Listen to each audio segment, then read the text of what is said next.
Happy Thursday, and welcome to another edition of Husker Online Headlines.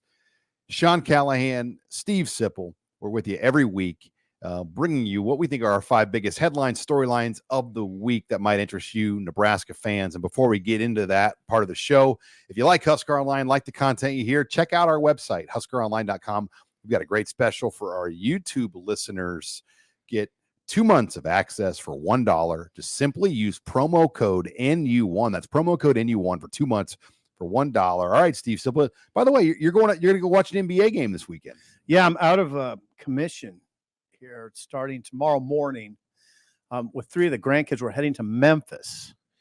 We're leaving right at 8:30.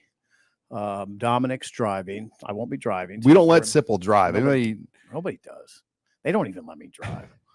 So yeah, we're gonna be gone. We're leaving Thursday. So we'll be in Memphis by Thursday night. Stay there Friday, Saturday. You were totally okay with me driving the North Shore roads in Honolulu when it was pitch black and there were chickens running across the road in the middle of the night. Were there really chickens? It was raining. It was raining and pitch black. And you're like, oh, I'm really sorry. I'm like, I bet you are sorry. I bet you're happy you're not driving right now. It wasn't much different than driving through South Omaha. You're probably right, but yeah, it wasn't. So it seemed okay. You're secretly an NBA fan, though. Like, I mean, you got to kind of keep it secret these days. I do like it because Alex likes it and Dominic likes it. All the grandkids. Cashton likes it too. All of them like your grandsons. Yeah, they are all NBA fans. And it's Memphis versus who? Orlando, which is all those guys like Orlando. So it'll be fun. And I like going to NBA games. And you'll go to Beale Street, get some barbecue. Oh, God, yeah. We're going to go to Graceland. So, yeah, we're going to do the whole thing. It'll be fun. I step out of Husker world by following the Dodgers. Like you step out of it by following the NBA. Yeah, you follow the Dodgers. That's you watch late night TV Dodgers. Stepping out of the... Yeah, you do that late night, don't you? Yeah, well, 9 and midnight. I don't stay up till midnight most nights. I kind of call it quits at 11 most nights. I was an NBA fan, Sean, in the 70s, and it never really left my blood. I loved it when I was a kid, and it never totally left me. I was an NBA fan in the 90s and the 2000s when, like, the whole country was. Yeah. I mean, don't you remember, though, like, the era of, like, Sunday NBC, NBA basketball? You'd go to church, and you'd come home. God, that's right. And you would just watch NBA basketball. And it was like, that was part of the deal. You could name, like, every lineup on every team. I don't know why it's not the case anymore. Yeah, it's probably fairly complicated. It's not. Well, it's international players coming in the league. It's a lot. I mean, you had it was all American players. It was all guys that played college for 4 years. They'd go to the NBA. So you knew the players better. Where now, like, there's so many young high school kids. There's so many international players that come in. But these young guys like Alex will tell you, oh, no, it's popular. I know all the teams. So I don't know. Sometimes we have that discussion. They're like, we know the teams. All right, we're off of NBA headlines. Yeah, Let's get back to Husker Online headlines. We just lost half our audience. Yeah, please come back. All right, but let's get into headline number 1. Headline number 1, 2025 recruiting is in full swing for Nebraska. And that's kind of what the month of January has become in college football. No more is January trying to lock up your signees. Everybody's signed. I mean, Nebraska had 26 signees and really like 29 that you would kind of label scholarship guys, and they're all signed. As of right now, today, there's not a high school signee that would sign in February. That could still change. I mean, there's a couple targets out there. They've added some walk-ons like Jordan Ochoa, Rowdy Bauer in the last few weeks. But right now, the focus is going in to see juniors and sophomores. And this is the first year coaches can actually legally meet with them. Before, all you could do is informally bump into them, which we all know a lot more than that typically happened. Sure. But now, like, you can actually sit down and meet and speak with prospects at length. So it has been a pretty busy January for all coaches in college football. Well, better be busy, and they better be busy. Nebraska better be busy recruiting defensive linemen. I mean, I think that would be that's a priority for sure, right? And Jaylen Williams is coming in this weekend is it just a one-day visit? One-day visit. Yeah, Jaylen Williams will be one of the bigger names coming in this weekend, a top level defensive lineman out of the state of Illinois. Now, he's got every offer under the sun. Michigan's one of the teams. The big one. The big one. I mean, he's got them all. Notre Dame, Michigan, you name it. But Nebraska will get Jaylen Williams here for a day. And I think you hope that one day visit can get him back here for more. Jaylen Williams of Palatine, Illinois. So he's the number 6 rated player in the state of Illinois. He's the number 24 defensive lineman in the class of 2025. Okay. He is absolutely the kind of player you need in a program. I mean, of course, Michigan is trending toward landing him. Why not? I mean, look what Michigan did up front this year. If you're a young defensive lineman watching the national title game, what goes through your mind? Wow, they just wrecked Washington up front. Their interior defensive linemen, in some ways, Sean, took over that game. So Jaylen Williams is exactly the kind of guy Nebraska needs, and it is a position of need. The class of 2025 has Tyson Terry. You need somebody to go along with Tyson Terry. You are looking for basically a replacement for Carlon Jones, right? Basically, right? Well, I mean, and Ashton Williams, they signed. Yeah. And I do think between Landon Davidson and some of the other high school O-linemen they signed, there's always a chance that one of those guys could play D-line. So absolutely. The one thing about the Matt Rule model of recruiting is it does preach versatility, and they're not afraid to flip a guy to the other side of the field. Mm-hmm. We've seen it already. Yeah. Well, you better get good ones. We know what wins in this league, and a big part of the formula is being strong up front on both sides. And right now, Nebraska's a little light when you talk about younger players on the defensive line. Riley Van Poppel is going to be very good. Jason, we'll call him Shake Shack. I think it's Machechak. Is that right? Machechak is looks like he's going to be a player. He's going to be on the O-line, though. Huh. Machechak moved over. Just reading Brian's story on my screen. Yeah, they moved Machechak over late in the year to the O-line. It's hard to keep track of. No, and they have. I mean, the defensive lineman they moved over to the O-line in the middle of the year too. But Machechak has played both. Okay. Like Mason Goldman has proven that he could play both, but Mason Goldman's with the O-line and he's shown that he could play D-line. So that's the thing that's confusing. What's not confusing though is quarterback. I mean, you only take one quarterback, and they've been pretty selective about who they've offered and gone after at the quarterback position for Nebraska. And you can pull up on On3. We have a really nice thing on our football recruiting tab. You can just go to offers. Okay. And it will tell you all the offers they've made for each position. And you look at the quarterback one, and clearly Alex Mansky has been the main guy Nebraska has gone after at quarterback. But Mansky is trending towards Iowa State. Is he? He's looking at A&M.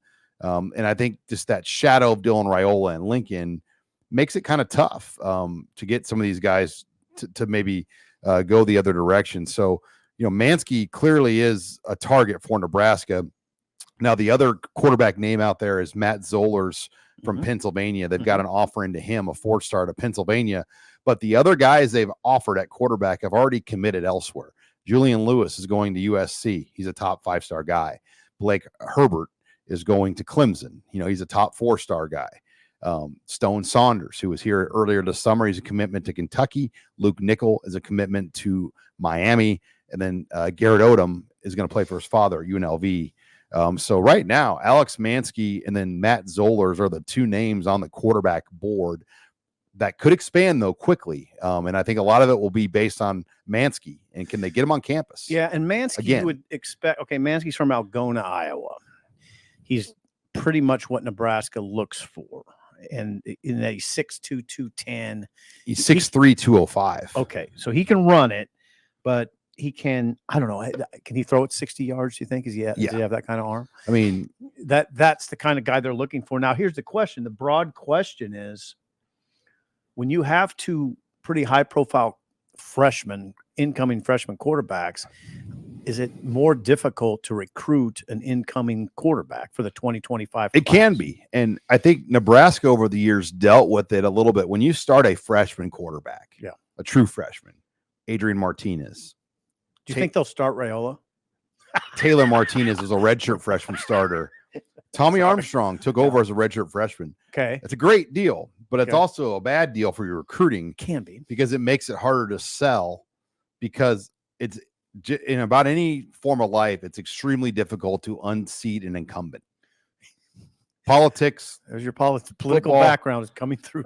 I mean, anything though, not, Right. I mean, No, you're right. So if you're, or look at it like this, if you're Mansky's parent or guardian and you're looking at Nebraska and you see all this publicity, you see Dylan Raiola sitting with the volleyball coach, sitting with the AD. I suppose Pillen's next on the agenda here. Yeah, you probably now think, our colleague Amy Just, by the way, tweeted that the reason he moved to those seats was because he was getting hounded by so many people for pictures and autographs in the stands that the event staff moved Dylan Raiola down to the floor seat there. Ooh, that's interesting. He was getting hounded by that. I mean, just so many people were coming up and getting a picture with him. And Amy Just tweeted that at the game. She was at the game. God bless her. Good information there. Yeah, really good information. That's really interesting. Adds a little bit more context. I mean, it's not like they were like trying to just give him courtside seats. I mean, I think he wanted to watch the game. I mean, it's really interesting that he attracts that much attention, isn't it? As a true freshman, incoming freshman. So yeah, you back to the Mansky, and I go Matt Zoller's conversation.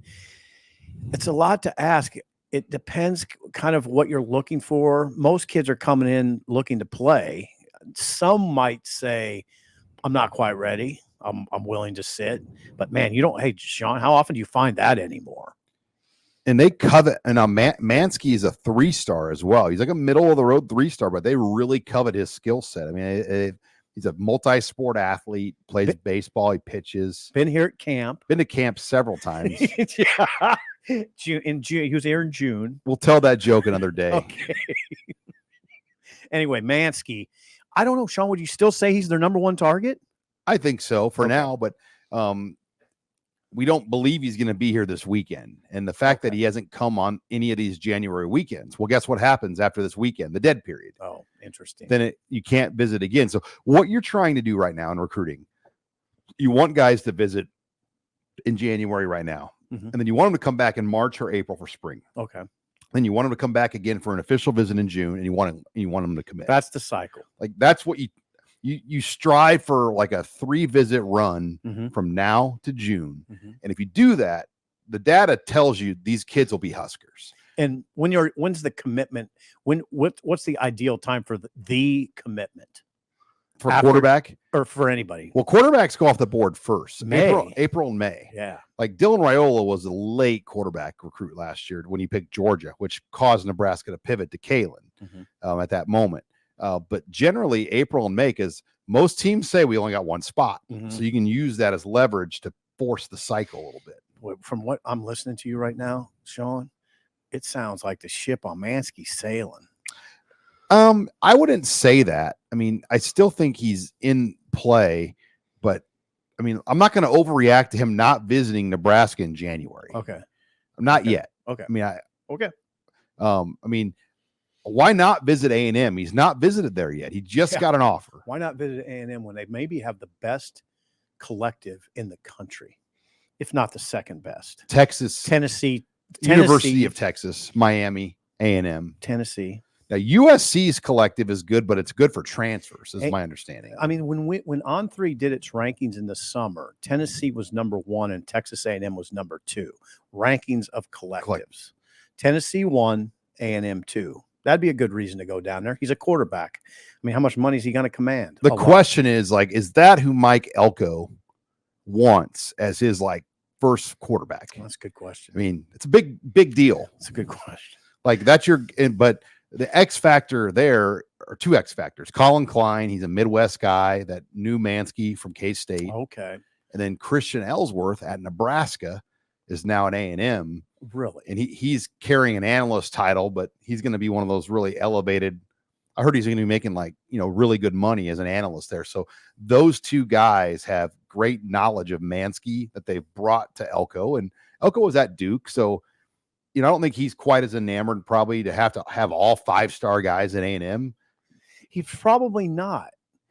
But that is a whole other interesting discussion. With Elko there, how are those fans going to react if they would bring in a 3-star quarterback from Iowa? I think Mansky's underrated too. Okay. I really do. I mean, you look at his film, he reminds you a lot of like a Josh Allen. He's big, he's physical, he can run.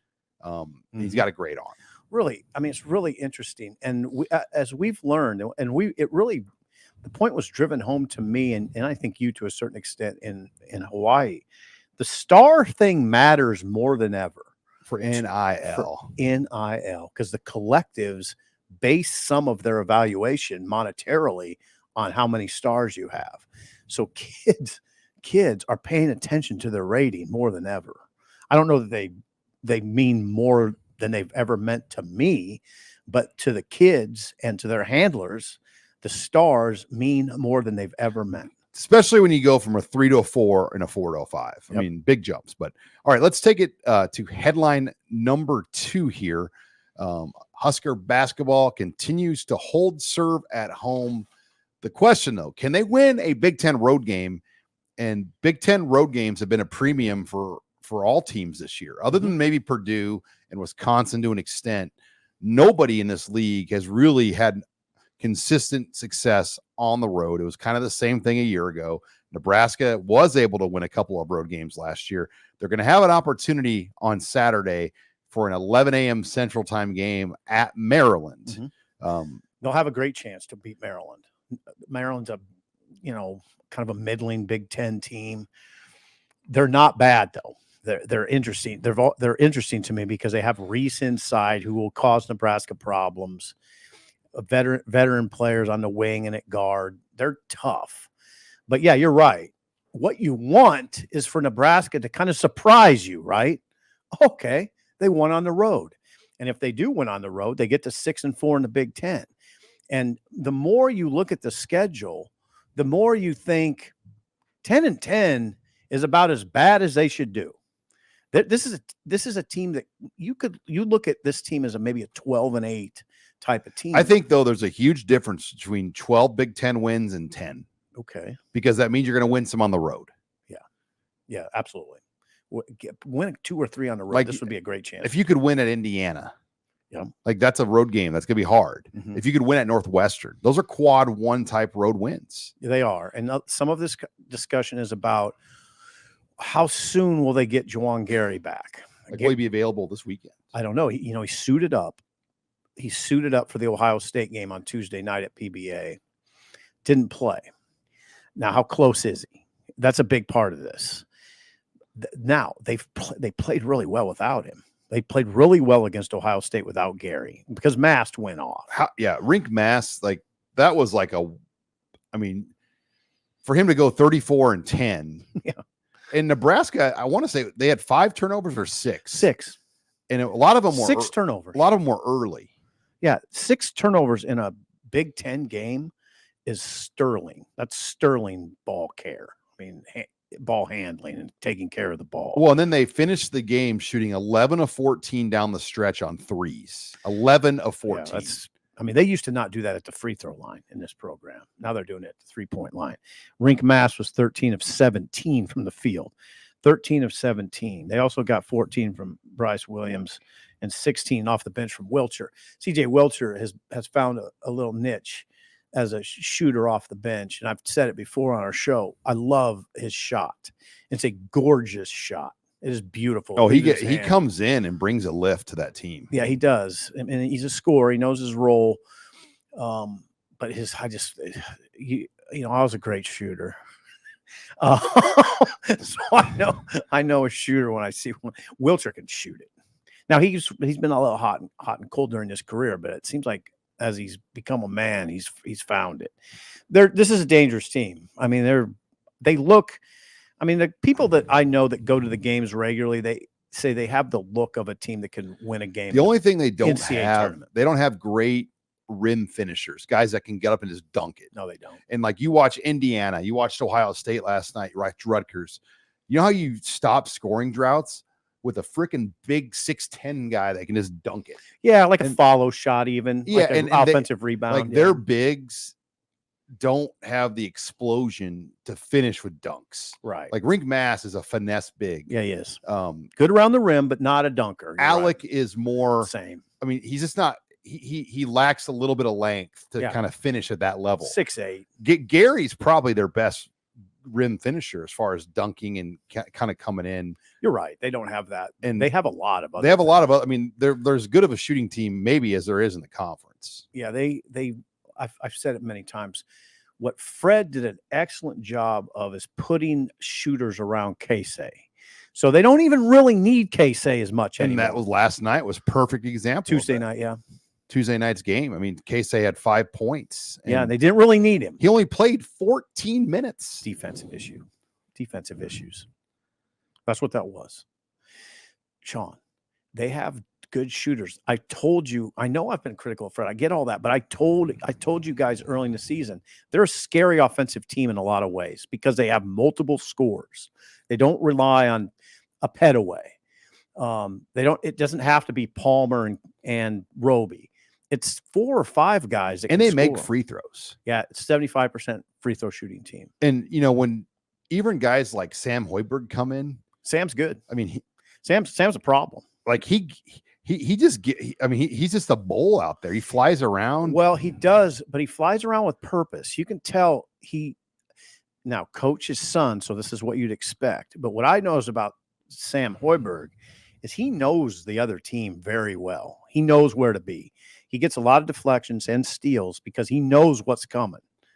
You can tell he's very intelligent, coach's son. Well, I watched him a lot in high school at Lincoln Pius, and he was a really good high school player. He's smart. You just never know how guards in the Big Ten are men.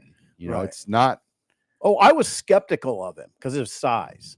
I'm always skeptical of that size of player. I'm not a big, me. But he's freaky explosive for a guy his size. Strong. He's done a good job. He looks like he's done a good job in the weight room. But you know how I am in football, and the same thing in basketball. I'm not big on 5'11". I'm just not. I like 6'4" and up. That's what it should be. I'm 5'11". You big on me? You're not playing in the Big Ten, Sean. You played at Omaha Gross. You just crushed the dreams of all the 5'11" kids in the state that think they can play for Nebraska. Big Ten's it's hard. No, I mean, Sam Hoiberg is the exception to the rule. It's a hard ask. You're no doubt. I mean, I think as you grow older, you begin to realize how hard it is to play. There's dudes out there. Like I did, like a couple years ago, I did those interviews with the old ABM collective where I interviewed all the position groups. And I took a picture with each group of players. And I don't consider myself that small. And you look so small. I remember that picture. Yeah. I looked tiny compared to those guys. And imagine going against that 100 plays a game. Couldn't do it. You couldn't do it. No. I mean, and that's Big Ten basketball. Like you might be able to have 1 game, 2 games, but doing it 30 games. Yeah. Well, but Sam does a good job, and they in that roster it's built well. It was built like it. I think early in Fred's tenure, it just seemed like they would recruit some talent, throw it on the floor, and kind of hoped it worked. This looked more like a team that was put together with purpose. Yep. Yeah. All right. Go ahead. Let's go. Headline number 3. Caitlin Clark sells out Pinnacle Bank Arena. And this is a true sellout. It's not a deal where buy one, get one free, kids get in free. This is a legit sellout for a Nebraska basketball women's game on Super Bowl Sunday, February 11th. They've already announced it. Caitlin Clark has filled up the arena, and they've never done that for a Nebraska women's game. And my guess is it could end up being the largest crowd in that arena all season. Well, it'd be if they do what they expect, which is 15,000. The previous high was 14,289 last season versus Iowa. So yeah, Caitlin Clark has a lot of pull. So yeah, last season they drew 14,289. They're expecting 15,000 this time around, which would be the most they've ever drawn at PBA, or the most they've drawn in program history. Okay. The most they've drawn in program history. The Devaney didn't seat that. No. The Devaney didn't seat that many people. So like Connie had some good teams though. I mean, they were a Sweet 16 team. Well, they were a one seed, right? And were they were at Devaney at that point. Yeah, yeah, they were absolutely at Devaney. But they were filling up Devaney. They were during that run. During that run, for sure, there were. I mean, I'm trying now. Sean, 10 or 12,000 maybe. I'm going off memory now, but I'd say 4 or 5 games where they were really close to full. Yeah, and it was fun. It was super fun. Was that a one? Are you saying that's a one? Was that a 1 seed? I want to say one I want year. to say 1, 2. I do. God, I mean, they were Big 12 back then. I think. I don't think they were even Big 10 yet. I think got a player named Griffin. God, Matt Coatney's probably listening to our show just right now. Cringing that we can't remember. Sorry, those names. Greesh. Yeah, sorry, Coatney. Yeah, I'm having trouble. They had a guard named Turner. Vonnie Turner. Vonnie Turner. I almost called her Yvonne. Vonnie Turner. They had that guard from Lincoln High. Who's the coach now? Yeah, who coaches at Lincoln High now, and she was really good. And she's done a really good job as a high school coach now. Yeah, she was a power. I would call her a power guard. Griffin, you don't remember? Am I messing that name up? Anyway, they were incredible to watch. I was writing like 3 columns a week on them. I mean, it was incredible. It was incredible. Yeah, it was an incredible run. And then they lost in the Sweet 16. And this Nebraska team is a tournament team right now. But are they a team that can get more than a win in the NCAA tournament is, I think, the question. I think they've got enough juice to maybe win 1 tournament game. But when you start talking about Sweet 16, I don't know if they're quite there yet. But no, I don't. I think they're a 7 to a 10 seed in the NCAA tournament right now. Good. But they have those moments. Like they lost at Penn State over the weekend. And they just had some of those moments, but their record's really good. Their net ranking's really good. Amy's got this team in a good spot with where they're at, and that arena will be rocking. Oh yeah. What a draw. I mean, Jaylen Clark it's hard to even put her in perspective. I mean, she's Pistol Pete. Right. And she would be the most recognizable athlete at Iowa for sure. Right. Person. Her and Brian Ferentz. Person. Sorry, you didn't think my Brian Ferentz joke. Yeah, she's a little more popular. Although that flop she pulled at Ohio State didn't help her popularity. Annie, that was a flopola. That girl was rushing the court and clipped her. Well, and what you don't like about it, what did the person do? They had their phone out. They're like, yeah, they did. Look at me. I got to tape it. I got to post it. I got to show it like my 25 followers that I'm on the court and I'm going to take out Jaylen Clark. Perfectly fine. And I thought it was more Jaylen Clark taking out her, but Jaylen threw her head back very well in a flop mode. I thought it was kind of odd. And I'm going to tell you right now, I'm in the majority in this conversation. A lot of people thought she flopped. You know what, though? Like all of this adds to it. It does. That flop, probably made, I don't know this, but Skip Bayless and Stephen A. Smith probably talked about it. Yeah. I mean, like was talking about Jaylen Clark knows what she's doing. Like, I think she does. Like, yeah, I think her bank account would tell you she knows. She probably benefited her stock by that. I mean, people are talking about it. Yeah, and I don't want to make it sound like it's just that. She's great. She's incredible. Unreal. To watch. I mean, she'll come in a Lincoln with all the attention on her, including the defensive attention. And she's scoring 20 plus no matter what. She's got family in Nebraska, actually. You know that? I didn't know the old Creighton Prep football coach, Chris Nizzi, he's now the Boys Town head coach, is her uncle. Wow. I believe, now don't quote me on this, that he is sister with Caitlin's mom. So yeah, she's got family around here. I mean, Des Moines not that far from here. No. So yeah, big day. Super Bowl Sunday. Big day. Yeah, it will be Iowa lost Ohio State too. I mean, as you know, the court storm situation. Yeah. They didn't storm the court but just think about what the impact of women's sports has had in this city this year with the volleyball match. Yes. In the football stadium. Yep. The volleyball team making the Final Four, and then Jaylen Clark filling up the arena. I don't know if we'll ever see much of a year like this ever again. Well, it's because you don't a sports calendar year because it's a 2-year calendar. I mean, you don't see Jaylen Clark's come along. No, and you don't see games in Memorial Stadium for volleyball. I wonder if you'll see more of those though. It sounds like the AD's inclined that way. Well, the money, but we don't really. And this is where Steve Rosen, our business writer, he had to take a leave for a while for some personal reasons, but he was really good at getting that information on how much money they actually made and what the revenue was for having the game in the state.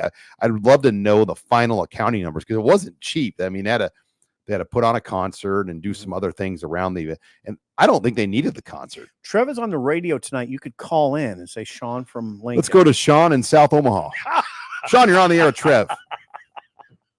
Disguise your voice a little. Yeah, Trev, how much money did you make on that dear volleyball day? Thanks. I'll hang up and listen. Not exactly very good. The disguise I had in mind, but that would work. Very good. Greg Sharp. He does the old, very good.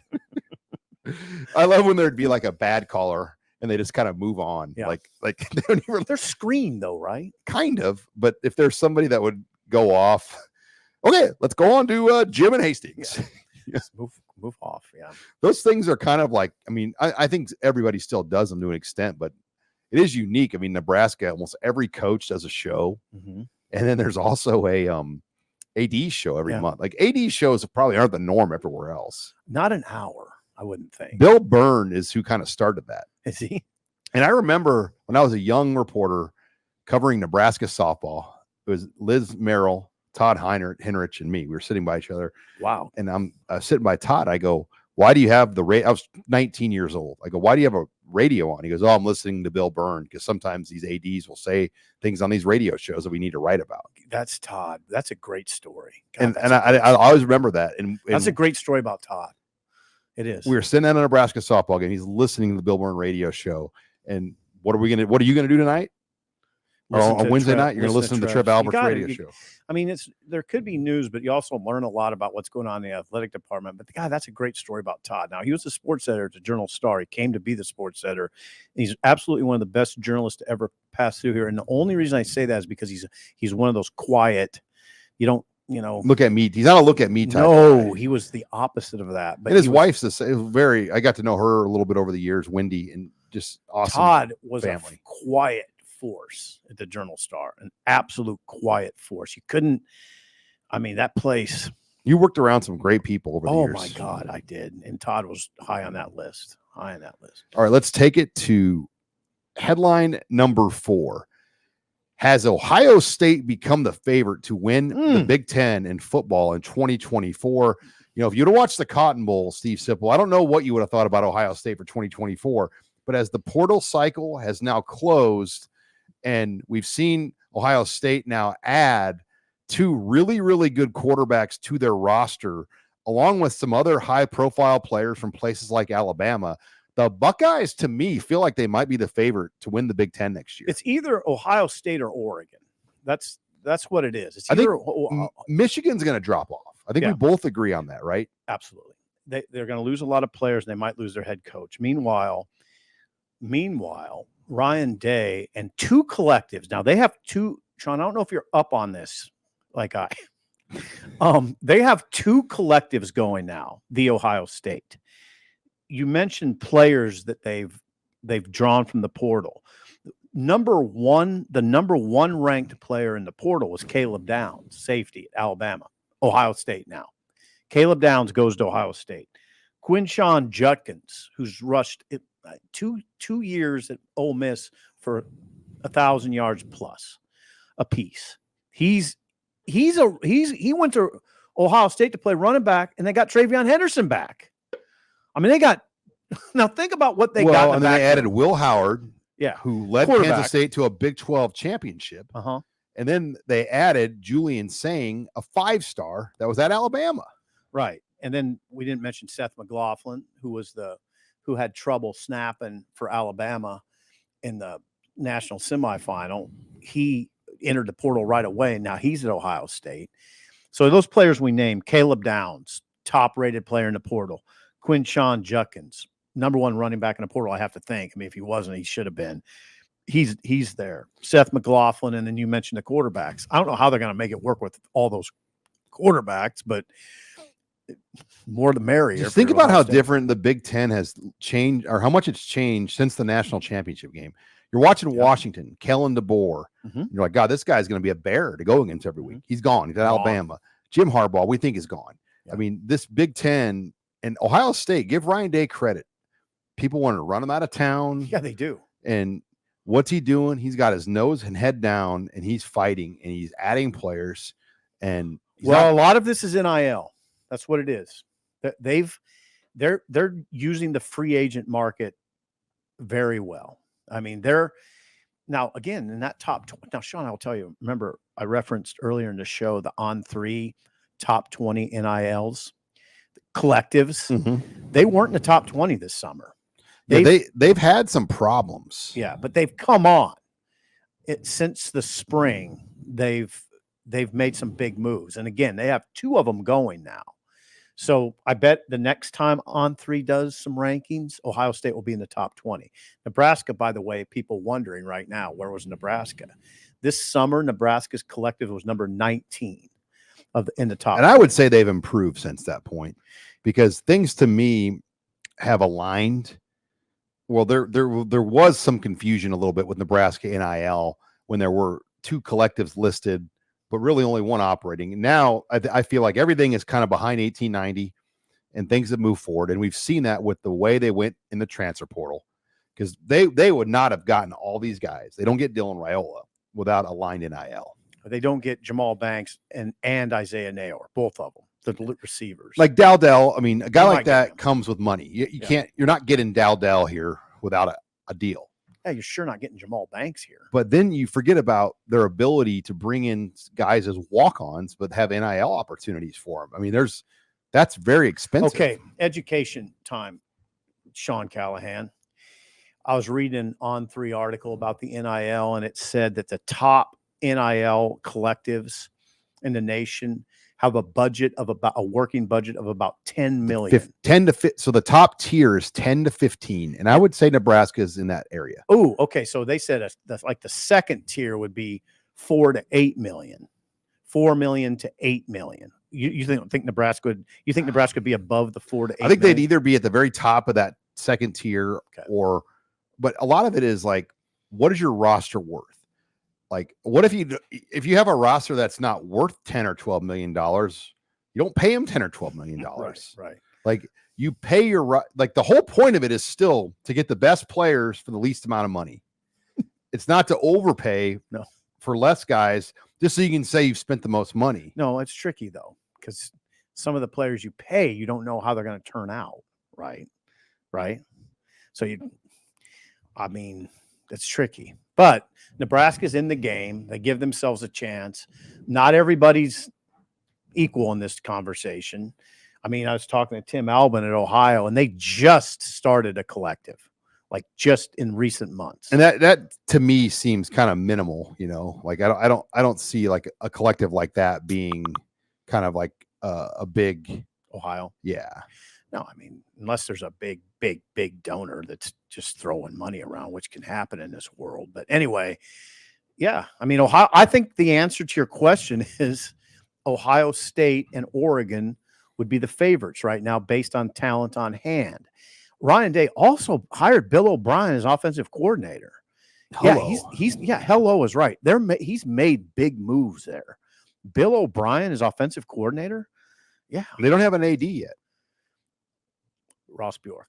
Oh, he's okay. They just named, that was just this week, right? Yeah, I don't know when it was exactly, but Ross Bjork is the AD. That's a good hire by Ted Carter. Yeah, big name in collegiate athletics. He left to A&M. Right. So Ohio State's well positioned. Now Ryan Day, the pressure on him is enormous. Like, win a national championship. It's kind of like that. Beat Michigan. Yeah. Well, if you beat Michigan, you'll be in position to win a national championship, probably. All right. Headline number 5. I want to hit on coaching staff discussion for Nebraska, but I want to start the discussion because the camp dates did just get released as well. So we have a better roadmap of what the summer is going to be for Nebraska. As far as the recruiting camps go, Nebraska will host 2 Friday night light camps on June 7th and June 14th.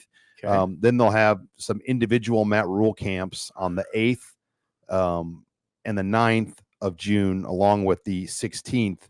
Then they'll continue to have a specialist camp, a postgraduate camp, and a fullback camp. So that is kind of a roadmap. And I would assume that June 1 through June 6, that's when the staff will probably do the satellite camps. Oh, wait a second. Really? Okay. Usually what we learned about Matt Rule is their whole staff is at every camp. Like, he's not going to like take coaches out of Lincoln to go to satellite camps. He wants He wants them at all things together. So I would guess that Nebraska satellite camps will take place when they go places in the beginning part of June. Yeah, and the other thing that I would just emphasize, I mean, you can't emphasize it enough, how much emphasis Matt Rule puts on camps.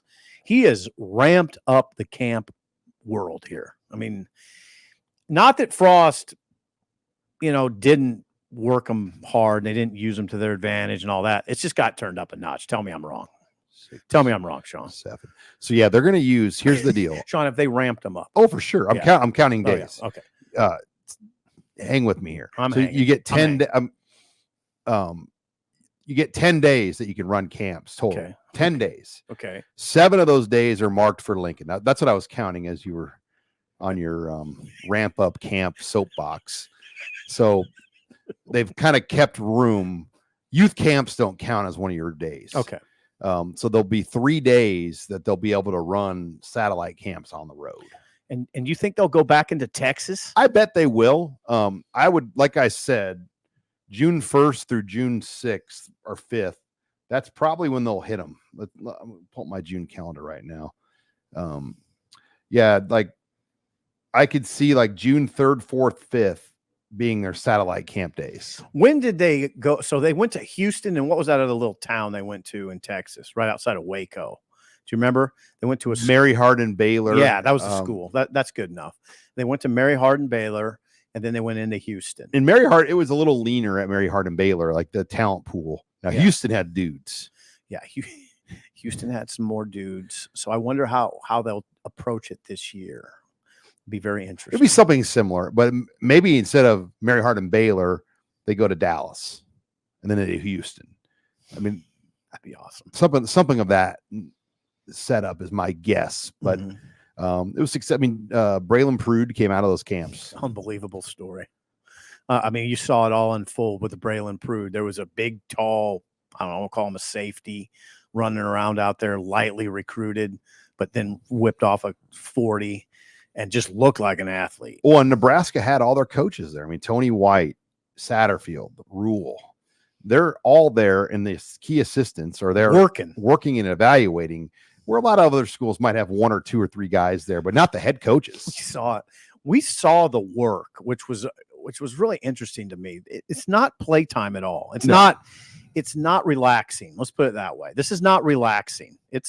They're there to find talent. Like Rule is there with a stopwatch, standing, watching everybody. And it's not easy. I mean, and he's grilling his assistant coaches. Yeah. All right. Speaking of assistant coaches, let's get on the subject of the staff. We're still kind of waiting on a few more things to play out. Number one, what are the contract details of Glenn Thomas, the co-offensive coordinator? Based on the data we have on what the salary pool is, and the salary pool remains at $7 million, and I confirmed that this week from Nebraska. They still would have a little over $1 million to play Glenn Thomas. Okay. Now, will he make $1 million? I don't know. Okay. But they could pay him up to $1 million based on the number they have remaining in their pool. Now, we also know Nebraska has promoted Keith Williams, former Husker player, internally. And Keith Williams is going to take the position that Omar Hales previously held, which as is the director of player personnel. Director of player personnel, Keith Williams, big offensive lineman, formerly a St. Louis guy, right? Right. And then Anthony Cerespino. Did I say it right? Close enough. TCU. He is coming. He was the general manager at TCU, but he will be a director of operations here, replacing Gordon Thomas. So I think when you see that general manager tag, I think a lot of people like, whoa, like you're bringing in this guy to run the show. My understanding is this is the replacement for Gordon Thomas, which was the director of operations. I think people's minds go a lot of different places. They go to the pros, where when you hear Billy Devaney.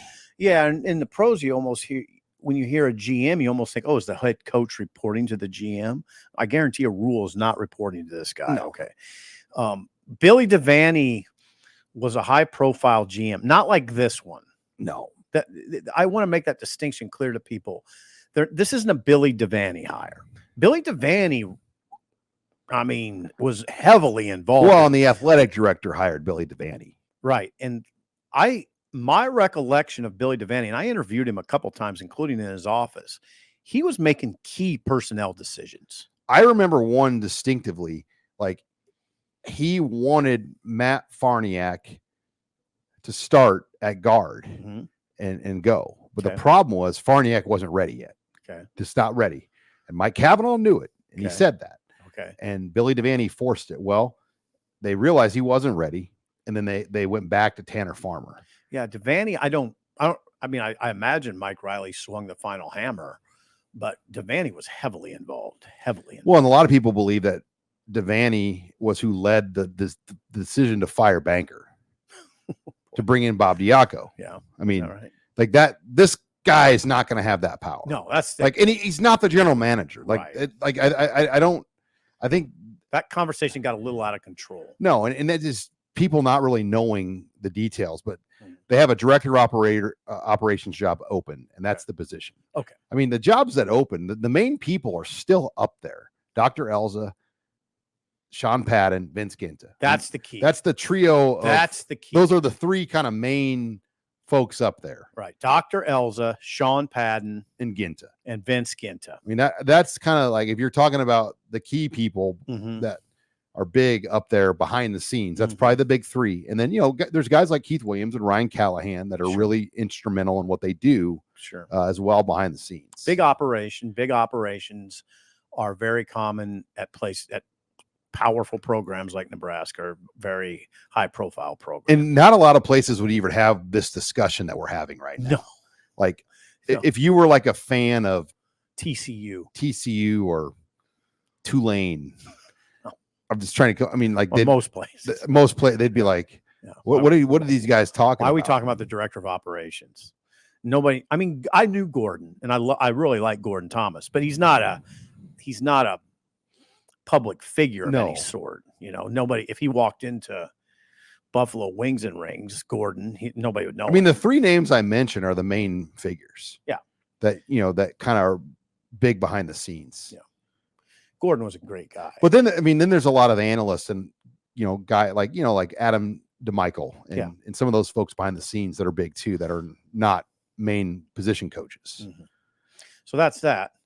The staff. Oh, and what about our boy, our Houston coach? We don't know about Holgerson. Dana Holgerson is the name you're looking. Dana for. Holgerson. God, my mind just slipped up. Well, you got a lot of names on your mind. Dana Holgerson's sort of backburnered a little bit. Yeah, I don't know if there's a immediate rush in the heat of recruiting to get this locked up. It's an analyst position, wouldn't it be? Wouldn't it be? An analyst. I think so. Unless someone knows something we don't. That's what Dana Holgerson, to me, would not come in as an assistant coach unless he is a full outright play caller running the show. Right. He's not coming in the kitchen to be a dishwasher. He's going to run the kitchen. Yeah, they just hired a quarterbacks coach, and he's an offensive coach. They're not going to hire him. Dana Holgerson is not a behind-the-scenes like assistant coach. Like if he's an actual assistant, he's going to be a main dude. Yeah, but but to make it clear here, you could see him coming as an analyst, just to keep his line in the water. And I think there's a lot of coaches like Mike Dawson did that. He went to Ohio State. You're getting paid by your previous employer. Like Dana Holgerson's making $15 million from Houston. Right. But I think there's a thought like it's important to keep your blade sharp. It is. I think a guy like Dawson would tell you that he wants to be coaching, not in the behind the scenes charting. Nobody wants to take a year off. Yeah. I mean, it sounds good in theory, but after about a month, can you imagine? I mean, I'm sure your wife's ready for you to get back to work. Well, that, and then the date that you stop getting paid comes very quickly. It's a year, but it comes very quickly. And each month counts down. I would say it wouldn't be fun. It's why I often say I wouldn't have the stomach for that profession. Wouldn't have the stomach for it. Well, and like you could become Rick Neuheisel pretty quickly, where you were a big time head coach. Now you're a radio host. I mean, you're media. I mean, like, you're like one of us. You're one of us. I mean, and the fate, but he's good at it. But like those guys want to coach. Yeah. But then there's guys like in the NFL, like Bill Cowher. I mean, he still looks young. Like he still looks like he could have coached longer, but I'm guessing CBS pays him a lot of money to be on their shows. Just depends how you want to do it. I mean, Jimmy Johnson, I'm sure he makes a ton of money from Fox. Yeah, I think some of those guys settle into something that's not as, they don't have to work nearly as many hours. There's not nearly as much pressure. Just, Sean, everybody's a little different. So you never know how a guy wants to do it. Yeah, like even for us, like everyone's like, oh, I bet you guys really unloaded in Hawaii and no, like we had kind of a gun to our head to get things done every minute of the day. Mm-hmm. And not everybody wants that kind of pressure. Mm-mm. Some do. We handle it. Yeah. But not everybody wants to go to Hawaii knowing that you're going to work 10 hours a day, no matter get what. up at 6 a.m. or 5 a.m. and work till 8 p.m. every night. But it was kind of fun. But we enjoy that. Yeah, I think it was fun mostly. I love going to practices at deals like that. That was the funnest thing. I do too. You learn so much being in a practice for 2 hours, especially in a Polynesian Bowl where you're literally standing on the field. You can learn a lot. I mean, I know very well what Carter Nelson has to offer. I watched it 2 hours for 3 days. Well, and just to be able to watch like Marvin Lewis and Mike Zimmer for a whole week. That was interesting. And then getting to hang out with Jesse Sipple and learning about Kamehameha High School and talking a lot to Dominic Raiola and Donovan and getting a feel for that Raiola family, talking to Dylan a lot, watching Dylan. I don't want to. I mean, I enjoy it. Yeah, I learned a lot. That's the key. Well, and I enjoy it because I know our listeners and our subscribers enjoy it. And that's our job. Our job is to serve our subscribers. Yeah, and you're good about getting there. Like there was a couple times you said we got to get to practice early, and I was like, well, what's the rush? But I get it now. I mean, you got to get I'm there. A big beat the bus guy to practice. Yeah. Like I don't like to get there when they're already on the field. Right. I like to get there, get set up. Yeah, that's a good way to do it. That's a good way to do it. Again, I learned a lot, and I don't know. I emptied the notebook, so I hope people learn from what we wrote. I don't have anything else, so we emptied it out. There'll be a little more. Oh, and I mean, Galu Tunga Bailoa. I mean, that was interesting stuff. Yeah, that was fun to talk to him. Are we saying the name right? I think so. It's I mean, it's Galu. I mean, how many different ways can you pronounce? Galu. That's about it. That's about it. Anyway, yeah, it was fun. It was fun. Well, should be a fun weekend. Steve Sipple will be. I'll be gone. We'll get a full report from the trip to Memphis, including a barbecue report. Yeah, you'll get a barbecue report. An Elvis report. Yeah, you'll get all that. Yeah, NBA report. Yeah. Game report. Stay safe in Memphis. Don't wander down the wrong alley. Who's gonna mess with me, Sean? Nobody. You got your grandsons with you. Yeah. I'll be in protective mode. All right. Well, enjoy your trip. Thank you, Sean. And again, if you want to subscribe to HuskerOnline, we got a great deal, 2 months for $1 with promo code NU1. That's promo code NU1, 2 months for $1 to subscribe to HuskerOnline. For Steve Sipple, I'm Sean Callahan signing off for another edition of HuskerOnline Headlines.